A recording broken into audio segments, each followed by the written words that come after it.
everybody, how you doing? I'm good. I'm really excited. I got a new mic, so now I have an actual mic rather than using my headset that I always use to talk with people when I have friends. But today I'm gonna talk a little bit about, well, you saw the title of the video, about the girl who harassed me in 6th grade. So, I'm going to call this girl Mary.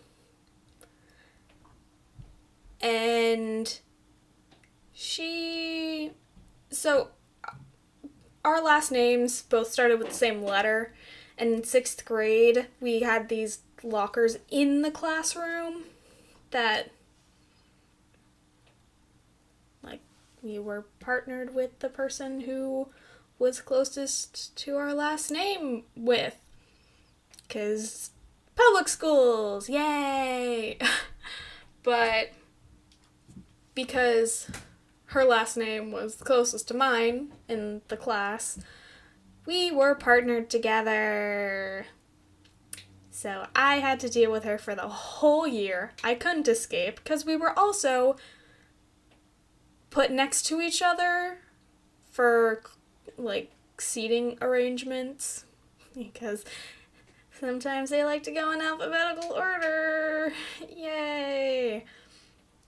But I had only met Mary once before 6th grade, and even then it wasn't a good time because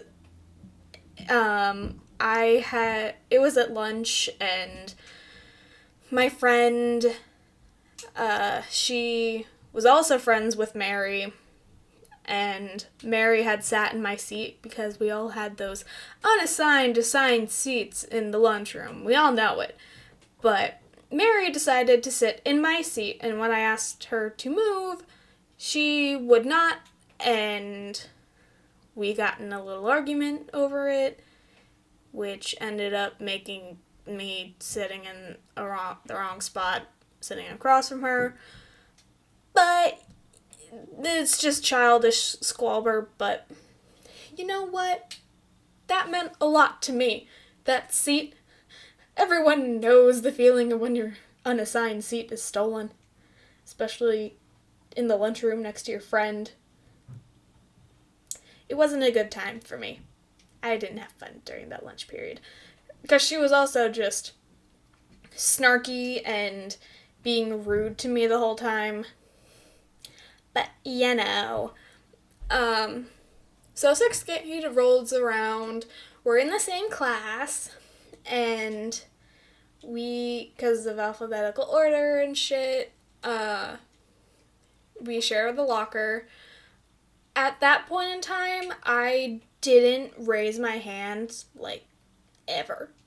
And it was a real issue because that just meant I didn't talk in class, and they were like, I don't remember if there were participation points or not, but my teachers didn't like it. They were like, hey, you gotta do this thing.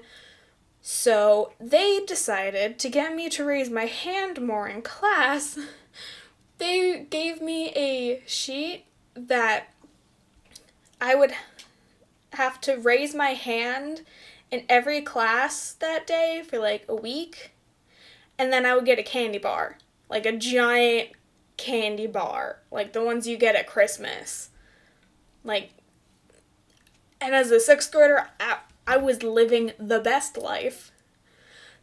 But one day, one of my candy bars, giant delicious candy bars, went missing.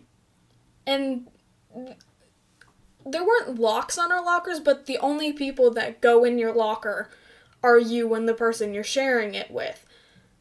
So it was pretty easy to tell who stole my candy bar. And, like, I'm just being petty about it now. But still, that's a mean thing to do. That's a reward for me for actually participating and getting out of my comfort zone. Like, I was, in elementary school and everything before this, I was bullied a lot. My sister bullied me too, and I was just always told, shut up, your words don't matter. So I decided, you know what, if it doesn't matter, I'm just not gonna bother. Also, I didn't like raising my hand and then being told that I was wrong. I don't like being wrong. It puts a real niche, or like, it takes a bit out of my ego and my soul. And I don't like it. So I just don't talk in class. Because if I'm wrong, I'm going to be thinking about it, and then I'm going to cry. But that's just me.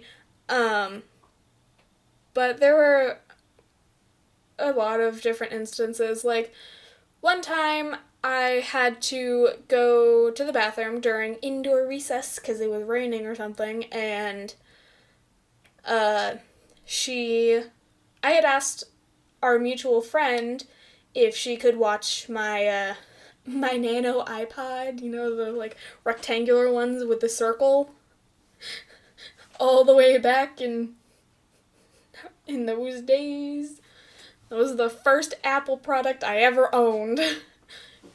But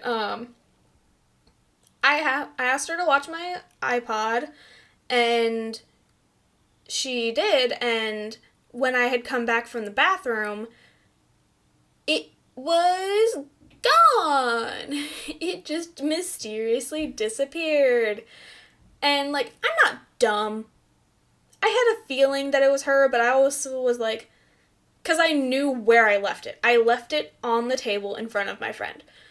But I was like, you know what? I'm going to wait. I'm not going to talk to the teacher yet. I'm going to go and check my locker and see if it's in there. It wasn't. So I called a teacher in to the room, and they made everyone stop doing whatever the heck they were doing, playing board games, just talking, whatever, to have everyone search their lockers for my iPod. And, like, that was one of the first times that I had any, like, real attention on me in a while. And I didn't like it because I knew everyone was mad about it. I'm like, I'm sorry, it's an expensive item and my mom bought it for me, and I don't want to go home without it because she will murder me. I'm not going to lose something my mom spent money on. I'm sorry. But so everyone went and checked their lockers, and then everyone was like, oh no, we don't have it. It's not here. It's not in our lockers. And of course, the girl I share a locker with looked in our locker. I'm like, okay, yeah, sure. If she didn't have it on her, then I don't know. But I went to go back and check the locker because the teacher's like, okay, no one has it. Why don't you just go double check, make sure it's not there and you didn't miss it. So I went back to my locker. I opened the door and it fell out. Now, I didn't put it there. I left it in front of my friend on the counter next to the sink area, next to the lockers. And the only person who was in our locker was Mary. So, I know what happened, but everyone else was just bitter because I cut into their recess time. Like, I'm sorry my items got stolen and then put back to make me look bad? Like, what? It's not my fault? But then a lot of the time throughout, like, when we had to sit near each other or across from each other a lot, so she would kick me during class or, like, stick her feet under my desk, like, the whole time, and I hated it. The teacher even saw it, and he was like, stop playing footsie under the table. I'm like, I just want her out of my space. That's all I want. I don't want her near me. Like, get her away. Send her somewhere else. I don't care. But, so, in our classroom, there were, like, a set of 3 computers in the back corner. But there was a, like, space between the wall and the back corner because the wall, like, unfolded, so it was, like, it became a giant classroom when we had to, do joint class things. Because my school had it set up where, like, one room was the science room, one room was, like, the math and history room, and then one room was the English room, and the English and history rooms were, like, connected by a folding wall. But anyway, that's not important. But, like, I would sit there and just, like, listen to my music. And my friends would, like, come over and, like, chill with me.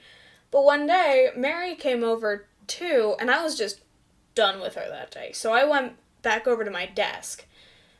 Or I don't even know if I went over to my, like, if it was that I was done with her that day or something happened. I went back to my desk and sat there, and I was, like, looking back at my friends, and she just kept, like, motioning and mouthing turn around to me. So I got up, and, because I was done with her at that point. Like, I didn't care anymore. I just wanted her to leave me alone. And when I got over there, she was sitting at one of the chairs for the computers, and I was trying to say something to her. I think it was just like, stop it, leave me alone, I haven't done anything to you, kind of spiel. But the whole time, she was just, like, pointing at my desk and was like, go back to your seat, go back. And because, like, her finger was in my face, like, the whole time, so I kept pushing her hand away. And heaven forbid, one time her elbow knocked the side of the table that she was sitting at. So she decided the best course of action, because she was invading my personal space and I kept pushing her finger out of my face, her whole hand, and she decided to slap me in front of everybody. Because this is also an indoor recess day. So, yeah, that was the biggest event that happened. Other than the iPod thing. But she freaking slapped me for trying to get her to leave me alone. And everyone saw it. Everyone heard it. I was, like, almost on the verge of tears, but I didn't want to give her the satisfaction, so I don't think I cried. But everyone was like, oh my gosh, are you okay? I can't believe she did that, blah, blah, blah, blah. And everyone called the teacher, and then, because public schools they're the best at dealing with bullying and harassment and everything, they set up, because our last names were so similar, we had the same counselor, so they just put us in a room with our counselor and was like, okay, talk it out. Oh God, I hated that. But it was great for me because I made her feel really bad because I was crying because there was a lot going on in my life already. Like, there was all the family drama. I was already feeling like horrible and depressed. Like, it was a bad time for me, and her harassment did not help at all. Like, it made it worse. So, yeah, that was fun. I saw Mary quite a few times throughout high school, but we never like had any classes together again. And which I think is a really good thing. Like, I did not want to have to deal with her, although so we had like two lunch lines, one for the main line, then one for like a sandwich line. But I would see her there every once in a while, and I would just avoid eye contact. I didn't want to look at her. I didn't want to talk to her. I feel like she completely forgot about what she did, which kind of annoys me. It irritates me a bit, but I can't do anything about that, and I don't have to deal with her anymore. So, yeah, I'm just happy I don't have to have anything to do with her unless I go to a school reunion and she's there and she's like, "Oh my gosh, hi, I haven't talked to you in so long." I'm like, "Yeah, because you harassed me and bullied me. Get away from me. I don't like you." I feel like I was on the verge of tears this whole time, which I shouldn't be because, like, this happened so many years ago. But I don't know. It was just kind of a traumatic experience in my life, and I'm just like, ah. Especially with everything else that was going on, it just made it worse. So, yeah. Don't bully or harass people. It messes them up for life. Please. But yeah, that's my story of the girl who harassed me in 6th grade. Uh if you want more stories about people messing with me, I guess I can make them. I don't know how many I distinctly remember other than hers, but yeah. Have a nice day. I'll talk to y'all in the next video.